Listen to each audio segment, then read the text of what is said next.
Bonjour à tous, j'espère que vous allez bien et aujourd'hui je vais vous parler de ma pile à lire du mois d'août. Oui, le mois d'août est un peu avancé, mais j'ai pas eu le temps de vous filmer tous les livres que j'ai prévu de lire.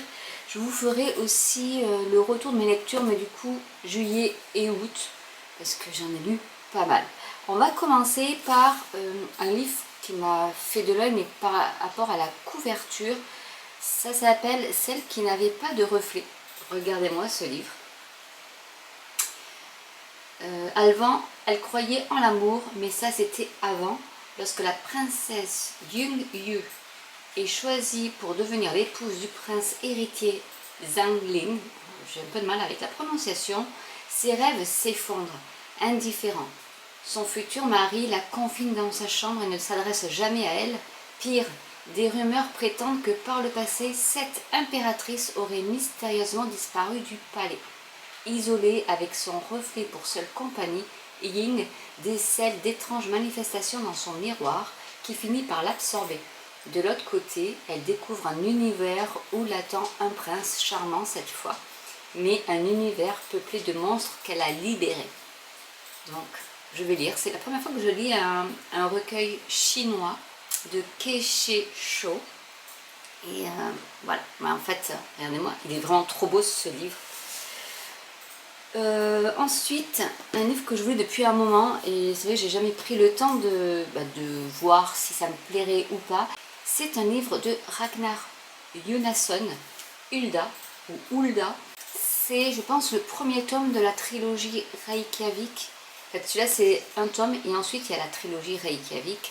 C'est la première enquête d'Hulda Hermansdóttir, l'enquêtrice inoubliable de la trilogie Phénomène, la Dame de Reykjavik. Un soir de novembre 1980, un ours en peluche refait surface dans un pavillon de chasse du nord islandais. Ce simple jouet pourrait être la clé d'un mystère volontairement enfoui. Une disparition d'enfant vieille de 20 ans, jamais élucidée. La jeune inspectrice Hulda Hermansdóttir est envoyée dans cette vallée isolée, dans un paysage hivernal hostile. Hulda affronte les silences d'un village replié sur lui-même, en même temps que la poursuivent les fantômes de sa propre vie. Donc voilà, c'est des polars islandais, et celui-là, il a quand même inspiré la série The Darkness, que je n'ai pas vue. Et je me suis dit, bah tiens, on va le lire. J'ai aussi commandé la trilogie. Mais vu que c'est la première enquête, je me dis, bah, peut-être lire celui-là avant toute la trilogie de Reykjavik. Ensuite, au mois dernier, j'ai eu, par rapport à Amazon Prime, des livres que je pourrais emprunter dans la vidéo du Kindle. Et j'ai donc pris en gratuit, c'est juste un emprunt. C'était La Belle et la Bête. Et j'ai aussi pris Peter Pan en ne sachant pas du tout ce que c'était. Ça fait partie donc des contes interdits. Il y en a une trentaine, voire plus, même peut-être une quarantaine de livres un peu gore quand même, mais qui reprennent donc tous les contes des frères Grimm. Et j'ai vraiment adoré ce livre. Qui est, oui, il y a des moments où c'est un peu spécial quand même. C'est pour, d'ailleurs ils disent, hein, c'est pour un public averti. Mais avec des retournements de situation, enfin un truc, mais vraiment de fou.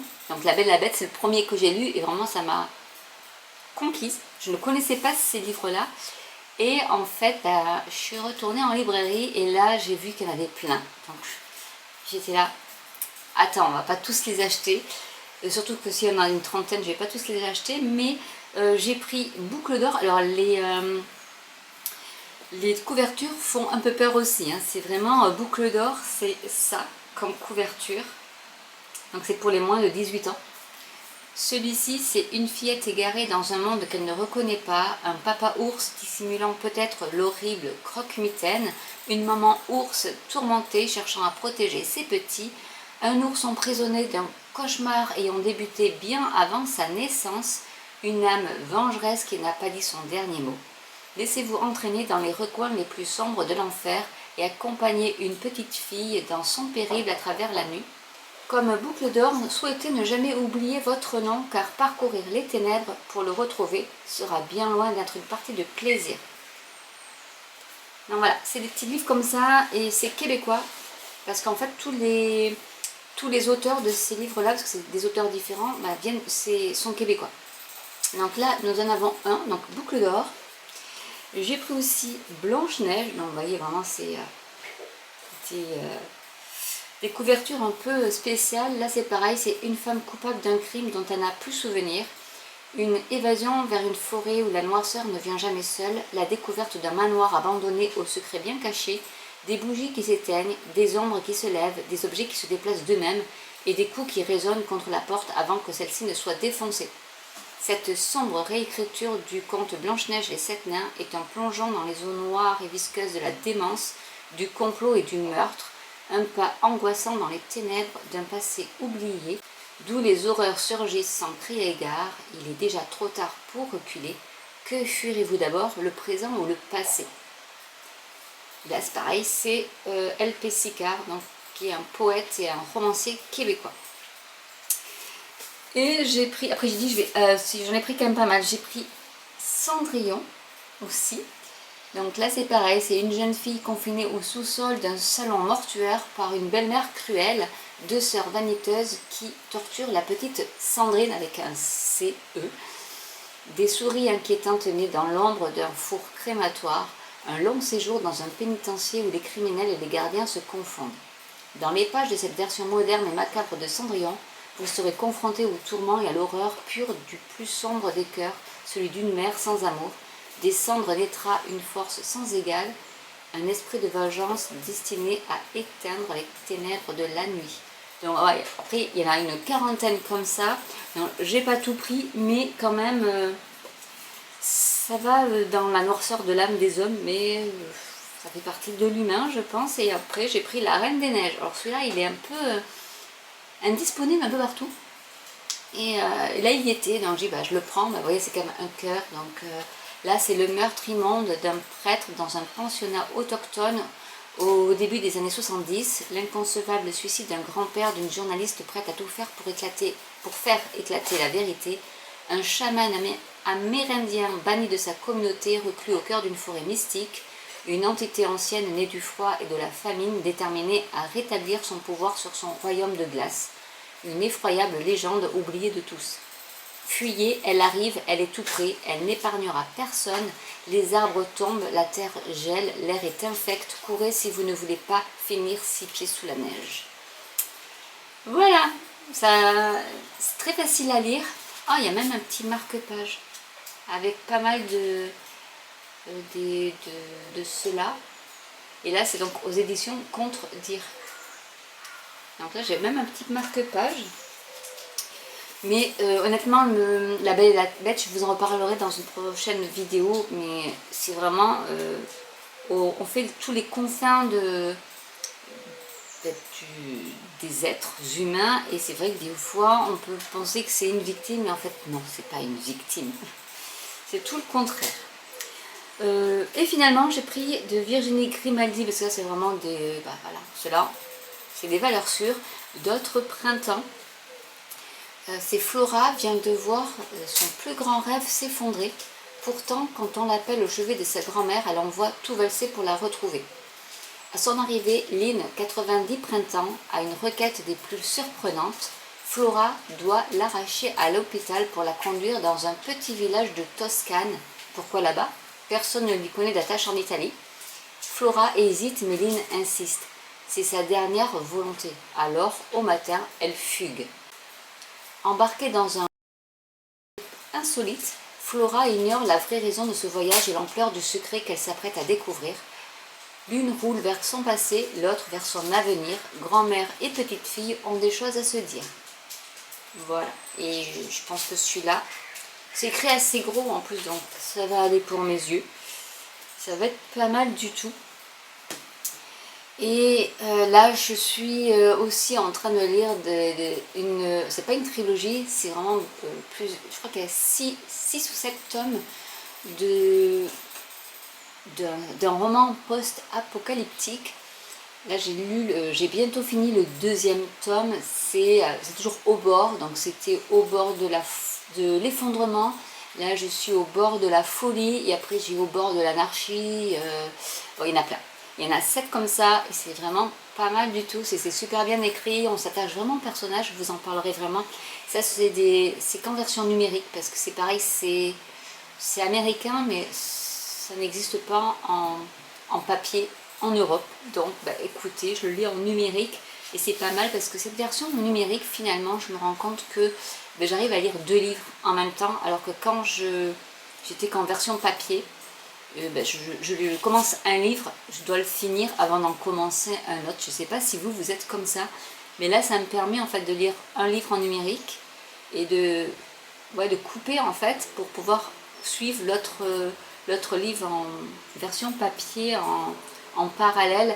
Et en fait ce que je fais c'est que j'essaie de ne pas mettre le même thème, en fait, que ce soit pas 2 thrillers, deux romances, pour pas mélanger après, plus savoir où est-ce que je suis, dans quel univers. Et ce que j'ai trouvé également, et là je voulais en avoir qu'un, mais j'ai pas pu me décider, donc j'en ai pris 4. C'est les cahiers de vacances pour adultes, avec des enquêtes. Donc celui-ci, c'est découvrir les incroyables enquêtes du shérif McGuane, le cahier d'enquête de Caril Ferret, avec des jeux et des énigmes. Donc vous avez ceux-là, qui sont, bah, c'est écrit gros, mais vous voyez, il y a des petites histoires, et après il y a des petites énigmes, des petits jeux. Alors là, vous tombez que sur des histoires. Voilà, vous avez des petits points à relier. Donc pour les vacances, je me dis, pour la plage, ça peut être pas mal. Donc il y avait celui-là, j'hésitais entre celui-là et en fait celui de Franck Tilliez qui est ici. Là c'est pareil, c'est 4 nouvelles policières à résoudre par le maître du polar français. Le cahier d'enquête de Franck Tilliez avec des jeux, des énigmes pour vous guider. C'est exactement la même chose. Et voilà, il y a des petits jeux, honnêtement j'ai même pas eu le temps de le faire. J'ai pas eu de vacances, donc c'est un peu compliqué. Mais voilà, il y a des petits textes, il y a des jeux. Et j'ai pas pu me départager entre les deux. Bon, après, c'est un peu les mêmes. Hein. Au niveau packaging, c'est 4D4. Je pense que ça s'appelle comme ça, la maison d'édition, ou c'est un YDY. Je ne sais pas. Donc il y avait ces deux-là. Et en fait, je me suis rendu compte que dans le rayon, il y en avait plein. Donc j'ai aussi pris le cahier de vacances spécial True Crime avec 64 jeux, celui-ci, de Lucille Jones, dans l'édition Dark Impulse. Voilà, donc là c'est pareil, c'est décrypter des messages codés, analyser des témoignages contradictoires, reconstituer des chronologies, démasquer des coupables et résolver des mystères auxquels ont été confrontés de vrais enquêteurs. Mots croisés, logigrammes, décryptage, profilage, photorobot, détection de mensonges, chaque jeu vous rapprochera un peu plus de la vérité et vous plongera dans la peau d'un véritable détective. Des affaires authentiques, des énigmes captivantes, une seule mission, découvrir la vérité. Et donc celui-là il est un peu plus épais, et là c'est pareil, il y a plein de petits trucs comme ça. Et ben j'ai dit, bon, j'ai arrêté parce qu'il y en avait au moins une dizaine. Là c'est pareil, des cahiers de vacances adultes, mais là c'est des cozy crime, c'est un peu différent des autres. Derrière, dernière fête à Escumby Manor. Là il y a 100 jeux et interrogatoires pour résoudre l'enquête. Voilà, donc là c'est plus du cozy mystery. Aider l'inspecteur Fox Kearing à démasquer le meurtrier ou la meurtrière qui avait intérêt à tuer la baronne Ascumby. Démêler les différentes intrigues qui minent la famille Ascumby afin de découvrir l'auteur de cet odieux crime. Et là c'est pareil, il y a des petits textes et il y a des jeux. Il y a des trucs même écrits à l'envers, ça j'adore. Vous voyez, des choses comme ça. Et voilà, donc 15 août, il me reste quand même tout ça à lire. Bon, je ne lirai pas tout au mois d'août, ça c'est sûr, surtout que j'ai déjà commencé des livres. J'ai lu du coup Au bord de la folie. Je ne connais plus l'auteur, mais je vous mettrai de toute manière tous les liens en barre d'infos. Et j'ai lu un mystery, un cozy mystery. Là aussi, je vous mettrai le lien. C'est une histoire de cottage en Angleterre, dans l'Oxfordshire, avec Poppy qui a hérité d'un cottage anglais et qui va mener une petite enquête, même si elle n'est pas du tout enquêtrice. Il y a toute une suite, je crois que c'est une trilogie aussi, mais je me suis rendu compte que je n'étais pas trop fan des Cozy Mystery. C'est trop cosy, je pense, donc c'est sympa à lire, mais pour passer un petit peu de temps. Mais c'est pas forcément des coups de cœur et ma section préférée. Donc je vous ferai terminer une récap parce que j'ai perdu ma liste des livres que j'ai lus en juillet et j'en ai lu quand même pas mal. Il faut que je la retrouve. Et je vous ferai une vidéo sur mes lectures du mois de juillet et du mois d'août. En tout cas, j'espère que cette vidéo vous aura plu et pourra vous donner des inspirations si vous avez des pannes de lecture ou si vous aimez ce style de livre ou peut-être que vous ne connaissez pas, comme les contes interdits que je ne connaissais pas du tout. Et le premier que j'ai lu, vraiment, c'est bluffant. C'est vraiment bluffant, mais vraiment, il faut se préparer à lire des choses, et je n'étais pas prête du tout à ça, mais il faut se préparer à lire quand même quelques horreurs. En tout cas, je vous souhaite de bonnes vacances si vous partez en vacances et bon retour et bon courage pour ceux qui reprennent le travail. Je vous fais de gros bisous. Je vous dis à très bientôt pour une nouvelle vidéo. Bye!